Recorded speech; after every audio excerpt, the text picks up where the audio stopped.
ես ուզում եմ գյումրեցիներին կոչով հետևյալ բանով դիմեմ։ Գյումրիում փաստացի մասնակցում են 9 քաղաքական ուժ, որից մեկը ԿՊՆ է, մնացած 8-ը փորձում են որպես այլընտրանք հանդես գալ։ Ես ուզում եմ առաջին հերթին կոչով դիմեմ ԿՊ-ի, այսպես ասած, ընտրողներին, Սարիկին։ Ես անձամբ Սարիկ Մինասյանին չեմ ճանաչում։ Ոչ մի բան չունեմ իր մասին, նույնիսկ վատ չեմ խոսում իրեն որպես մարդ, բայց ինքը լինելով ԿՊ-ի ներկայացուցիչ, քաղաքական իմաստով իր կողմ ընտրելը դա կլինի մեղք գյումրեցիների համար, որովհետև այստեղ ընտրությունը ոչ թե Սարիկ Մինասյանի ընտրությունն է, սա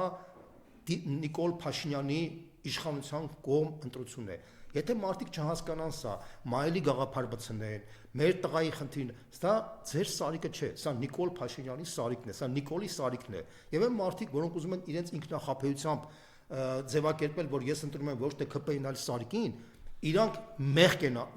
մեղքի զգացումը պետք է ունենան, որտեղ իրենք մեծ հանցագործություն են կատարում պետության հանդեպ։ Իսկ պետության հանդեպ հանցագործությունը անպատասխան չի մնալու, որտեղ սա ներողություն շարքային դեմոկրատական ընտրություն չէ, սա Հայաստանի լինել չլինելու ընտրություն է։ Ըստ էության 21 թվականին ցավոք սրտի մեր ժողովուրդը սխալ ընտրություն կատարեց, որի արդյունքում մենք կորցրեցինք Արցախը, որի արդյունքում մենք կորցնում ենք տարածքներ։ Այս Գյումրիի ընտրության պարագայում, եթե դուք սխալ ընտրություն կատարեք, ձեր մայելի թաղի մտածողության պատճառով դուք մեղքի տակ կընկնեք, որտեղ մենք կարող ենք կորցնել Սյունիքը, մենք կարող ենք կորցնել Հայաստանի մյուս տարածքները։ Դրանից դուք այդ պատասխանատվություն արդեն չեք կարողանալու փախնել։ Դուք չեք իրանք չենք ունենա ասելու, որ գիտեք ինչ, մենք չգիտեինք, մենք ինչ անենք, մենք Սարիկին էինք ընտրում, բայց պարզվեց, որ մենք փաստորեն Սյունիքի կործանման կողմն էինք։ Ուրեմն ես ասեմ ձեզ, աշխարհում բնության մեջ, պատմության մեջ ոչ մեկ անպատասխանատու չի մնալու։ Ես բոլորին եմ դիմում, անկախ նրանից թե դուք ով եք, ինչ եք։ Եվ դրա համար կոչ եմ անում, եթե դուք ուզում եք, որ Սարիկը մեղքի տակ չընկնի, Սարիկը ձեր Սարիկը մնա, դուք ամեն ինչ արեք, որ այդ մարդը չընտրվի, որովհետև նորից եմ կրկնում, այսօրվա Նիկոլ Փաշինյանի կառավարման համակարգի ինֆորմացիա ասեմ ձեզ, 70, առնվազն 70%-ը մարդիկ պատանդի կարգավիճակի մեջ են, բոլորի վրա քրեական գործ է բացել, բոլորի վրա քրեական գործ բացելով պարտադրում է, որ իրենք աշխատեն իր օգտին, հակառակ դեպքում իրենք պատժի կանդրադառնան։ Սա է խնդիրը, այս մարդը փաստացի պատանդի կարգավիճակի մեջ դրի ամբողջ պետական համակարգը։ Ինչու՞,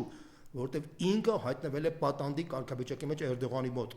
որովհետև ինքը կտրելով, խզելով Հայաստանի կապերը մեր ռազմավարական դաշնակիցների հետ, ինքը անուղակի ստիպված հայտնվել է Էրդողանի գիրկը, եւ ինքը ստիպված պետք է կատարի այն, ինչ որ իրեն թելադրում է Էրդողանը, եւ այդ իմաստով ինքը պատանդի կարգավիճակի մեջ է, Հայաստանի փրկելու համար իրեն պետք է վռնդել Հայաստանից, բայց որպեսզի ինքը կարողանա փրկվի, ինքը ձեզ փորձում է պատանդի կարգավիճակի մեջ դնել, ինչպես իր դրածոների միջոցով, այդ մարդիկ, ովքեր որ կառավարման համակարգի մեջ են, ուղակի կամ անուղակի իրենք պատանդի կարգավիճակի մեջ են, դուք չունեք այդ ինֆորմացիան, նույնիսկ եմ կրկնում, հարյուրավոր գյուղեր, քաղաքներ, ովքեր կառավարում են ԿՊ-ի ներկայացուցիչները, այդ մարդիկ պարտադրված վիճակի մեջ են հայտնված։ Հատուկ այդ մատների վրա կարելի հաշվել մարդիկ, որ անկեղծորեն հավատում են իրան։ Եվ այդ իմաստով ես նույնիսկ եմ կրկնում, ձեր Սարիկի փրկության միակ տարբերակը, որ այդ մարդը չընտրվի Գյումրիի քաղաքապետ։ Սա է գլխավոր խնդիրը։ Ինչ վերաբերվում է մյուս ընդդիմադիր գործիչներին, մյուս տեխնացուներին, ես կոչ եմ անում ձեզ անկախ ամեն ինչից միասնական հանդես գալ, միասնական տարբեր տիպի մրցակցային տրամաբանություն շրջանակներին, բայց դուք պետք է միասնական հանդես գալ, որտեղ բացի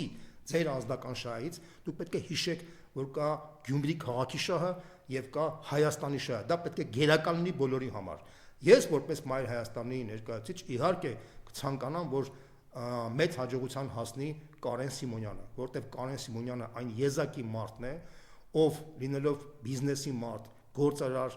ինքը հասել է որոշակի մակարդակի բարեկեցության, ինքը միշտ մեր մտերիմ խոսակցության ժամանակ ասում էր, որ ինքը վատ է զգում, որ ինքը որոշակի հաջողության է հասել, բայց ամաչում է, որ ապրի մի քաղաքում, որտեղ աղքատությունը սարսափելի մակարդակի է հասնում, եւ ինքը ըստ էության զբաղվեց հանրային կյանքով, հիմա փորձում է քաղաքական դաշտ մտնել եւ ավելին կարող եմ ասեմ, ինքը ունի կոնկրետ ծրագիր Գյումրիի զարգացման իմաստով։ Շատ լավ հասկանում ենք, բոլորս էլ հասկանում ենք, որ մեկ անձ, մեկ քաղաքական ուժ չի կարող ամբողջական իշխանություն վերցնել։ Դա պետք է թիմային տրամաբանությամբ լինել։ անկախ մարդիկ, այս մարդը, այս է, բոլոր մարդիկ ունեն իր դրական եւ բացական կողմերը։ Մենք պետք է միասնական տրամաբանությամբ հասնենք հաջողության։ Իսկ ես հավատում եմ, որ Գյումրին կարող ունենա լուրջ ապագա։ Ես հավատում եմ, որ Գյումրին կարող Հայաստանի բիզնես մայրաքաղաքը դառնա, մշակութային մայրաքաղաքը դառնա, туриզմի կենտրոն դառնա, ինչպես որ Բաթումը դառել է Վրաստանի համար, ինչպես որ Շանխայը դառել է Չինաստանի համար, ինչպես որ Սանտ Պետերբուրգը մշակութային մայրաքաղաք է դառել Ռուսաստանի համար։ Մենք ինչով ենք պակաս դրանից։ Ոչինչով պակաս չենք, մեզ պետք է ուղղակի քաղաքական կամք եւ հայրենասիրական զգացում։ Ես համոզված եմ, որ այդ հայրենական զգացումը բոլոր տեխնացիների մեջ կա, եւ ես կոչ եմ անում բոլորին միասնական հանդես գալ, մոռանալ անձնական էգոցենտրիկ բաները, մայլու գաղափարը մի կողմ թողնենք եւ հասկանանք, որ սա ոչ միայն Գյումրիի ընտրություն է, այլ նաեւ Հայաստանի ապագայի ընտրություն։ Եվ այն մարդիկ, որոնք գնալու են ընտրության, պետք է հասկանան, որ իրենք ոչ միայն իրենց երեխաների ապագայի համար են ընտրելու, այլ Հայաստանի ապագայի համար ընտրելու։ Եվ այն մարդիկ, ովքեր որ մայլի մտածողությամբ գնան իրենց տեխնացուին ընտրեն, ապա այդ մայլի գաղափարը վարչը բումերանգով իրեն է խփելու եւ իրենց աղքատությունը հենց դրա պատճառով է լինելու։ Ուրեմն պետք է մտածողության փոփոխություն լինի, որպեսզի մարդը կարողանա աղքատությունից դուրս գա, նորմալ մարդ դառնա։ Սա է ամբողջ խնդիրը։